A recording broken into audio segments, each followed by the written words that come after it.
ने उस्ताद आख्या पुत्रा बड़ी मंजिलों के मुसाफिर छोटा दिल नहीं रखते। ताड़ी ताड़ी एक दफा जोरदार, वाह वाह वाह वाह। बड़ी मंजिलों के मुसाफिर छोटा दिल नहीं रखते, कुछ बनना ही तो काबू हो मजबूत हो। उस्ताद मेरी कान ते हाथ रख के गल कीती, उस्ताद दे थापड़े आख्या हा आजमैशा तू घबरा में नहीं। वाह वाह। उस्ताद दे थापड़े आख्या हा आजमैशा तू घबरा में नहीं। खुद ढांदा वत्ते कोई डर नहीं, पर कावे हौसला ढावे नहीं।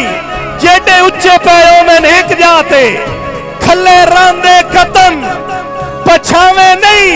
औखा वक्त का जाका काड़ो दई डाट बंजे लीक लवावे। जोरदार ताड़ियां, जोरदार ताड़ियां। बिस्मिल्लाह। तुहाडी मोहब्बत नूं सलाम, तुहाडी अकीदत नूं सलाम।